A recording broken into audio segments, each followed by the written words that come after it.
सुबह का वक्त था और रोज की तरह मैं और अभय एक साथ कॉलेज पहुंच चुके थे। 3 क्लासेस होने के बाद ब्रेक टाइम हो गया। तभी अभय के फोन में किसी का कॉल आया। अंदर बहुत शोर शराबा होने की वजह से अभय को कुछ सुनाई नहीं दे रहा था, इसलिए वो फोन कॉल को अटेंड करने के लिए बाहर चला गया।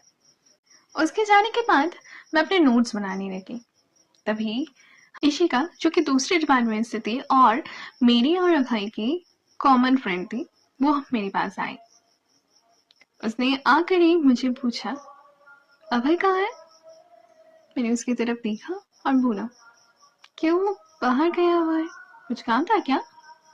तो इशिका बोली, नहीं, वो बस तू अकेली बैठी थी इसलिए पूछ लिया।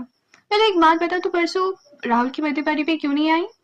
तो मैंने बोला, यार मैं जाना चाहती थी, बट क्या करती, उस दिन अचानक से मेरी इतनी तबीयत खराब हो गई कि मैं जा ही नहीं पाई और अभय तेरे बिना आ गया। इशिका थोड़ा हैरानी से बोली। तो मैं बोली, क्यों, तू तो ऐसे बोल रही है जैसे वो मेरी सिवाय कहीं नहीं जाता है।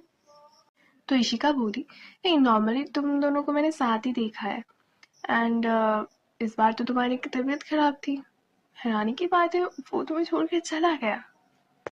तो मैं बोली, नहीं, अभय को जब पता चला ना कि मेरी तबीयत खराब है और मैं पार्टी में नहीं जाने वाली, तो उसने भी मना कर दिया जाने से। पर मैंने उसे समझाया कि अगर वो भी नहीं जाएगा तो राहुल को बहुत बुरा लग जाएगा। चलो मेरा तो तब भी ठीक है क्योंकि मेरी तबीयत खराब है, बट वो तो ठीक है ना, अगर वो नहीं जाएगा तो ऑफ कोर्स राहुल को बहुत बुरा लग जाता।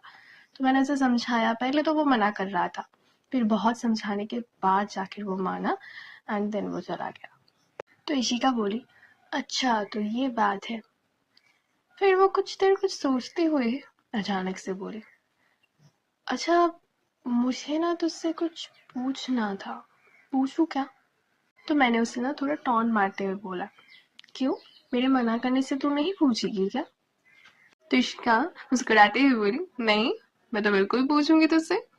तो मैंने भी हंस के जवाब दिया, तो पूछ ना, काहे इतना हेजिटेट कर रही है? तो इशिका बोली, वो अभी सिंगल है क्या? तो मैं उसकी टांग खिंचाई करते हुए बोली, क्यों, तुझे अभी पसंद आ गया है क्या? तो इशिका थोड़ा इरिटेटेड होकर बोली, हट पागल, तुझे पता है ना कि मुझे किसी और पर क्रश है। तो मैं बोली, हाँ हाँ पता है, तेरे सीनियर पर तुझे क्रश है। क्या नाम था उनका? हाँ, अर्जुन सिन्हा, राइट? अपने क्रश का नाम सुनते ही इशिका ब्लश करने लगी। उसे ब्लश करता हुआ देख मैं बोली, बाप रे, सिर्फ नाम से ही तू इतना ब्लश कर रही है, फिर उसके सामने जाकर तेरी हालत क्या होती होगी? तूने तो डिसाइड कर रखा है ना कि वो जहाँ पे इंटर्नशिप कर रहा है तू भी वहां जाके इंटर्नशिप करेगी। फिर जरा सोच, तब तो तुझे दिन भर उसे देखना पड़ेगा, फिर तेरी क्या हालत होगी? ये बोलकर मैं हंसने लगी और ऋषिका बेचारी चेपने लगी। फिर मैं बोली, यार हमारे फ्रेंड ग्रुप में या तो कोई किसी को डेट कर रहा है, कोई कमिटेड है, या फिर किसी को किसी पर क्रश है। सिवाय मेरे और अभय के हर कोई मिंगल बन चुका है। शायद हम दोनों बेस्ट फ्रेंड ही सिंगल मरेंगे। जी नहीं मैडम, सिर्फ आप ही सिंगल मरोगी। ये बोलते हुए इशिका मेरे माथे पे एक चपट लगाती है। तो मैं अपना माथा सहलाते हुए बोली, सिर्फ मैं कहा, मेरा दोस्त भी तो है मेरे साथ, वो भी मेरे साथ सिंगल मरेगा। तो इशिका बोली, जी नहीं मैडम, आपका दोस्त किसी को डेट कर रहा है। मैं थोड़ा हैरान होती हुई बोली, व्हाट? तो इशिका बोली, हाँ बस तू ही सिंगल है। तो मैं बोली, हट यार, तुझे ना जरूर से कोई गलतफहमी हो रही होगी। वो गधा तो प्यार में इंटरेस्टेड ही नहीं है, तो वो क्या ही किसी लड़की को डेट करेगा। और चलो अगर मान भी लेते हैं कि उसे प्यार में इंटरेस्ट आ गया और वो किसी लड़के को डेट करने लगा, तो क्या वो मुझे नहीं बताएगा, अपने बेस्ट फ्रेंड को नहीं बताएगा क्या? ऐसा कभी हो सकता है?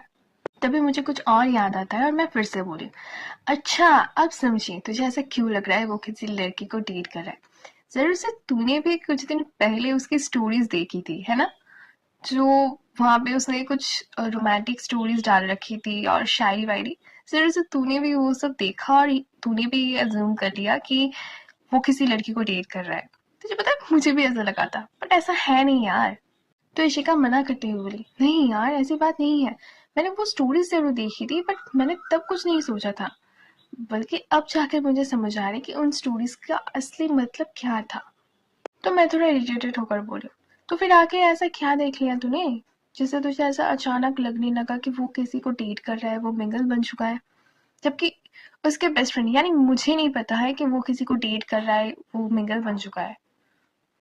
तो इशिका बोली, यार मुझे भी नहीं पता था। वो परसों बर्थडे पार्टी में ना हम ट्रूथ एंड डेयर खेल रहे थे, तभी जाके मुझे शक हुआ। और अभी वो सब स्टोरीज वगैरह ये सब जब मुझे याद आया ना, तो पूरी तरीके से मैंने ये मैच करते हुए ये पहले सुलझाई कि शायद वो सच में किसी को डेट कर रहा है। तो मैं थोड़ा हैरानी से इशिका की तरफ देखते हुए बोली, ट्रूथ एंड डेयर। तो गाइस आज बस इतना ही। आगे क्या होने वाला है, आखिर इशिका को क्यों लगा कि अभय किसी को डेट कर रहा है, क्या सच में अभय किसी को डेट कर रहा है, और अगर डेट कर भी रहा है तो उसने अदिति यानी मुझे क्यों नहीं बताया। और आखिर उस बर्थडे पार्टी रात को ट्रूथ एंड डेयर खेलते टाइम ऐसा कौन सा उसे ट्रूथ या फिर डेयर किया गया था जिसके चलते इशिका को ये लगा कि अभय किसी को डेट कर रहा है। इन सभी सवालों के जवाब मिलेंगे आपको आने वाले एपिसोड में, तो बने रहिए यूं ही मेरे साथ। और आज का चैप्टर होपफुली आपको पसंद आया होगा, अगर पसंद आया तो प्लीज लाइक कर देना। और हाँ, स्टोरी आपको कैसी लग रही है जरूर से मुझे कमेंट करके बताना। तब तक के लिए बाय बाय।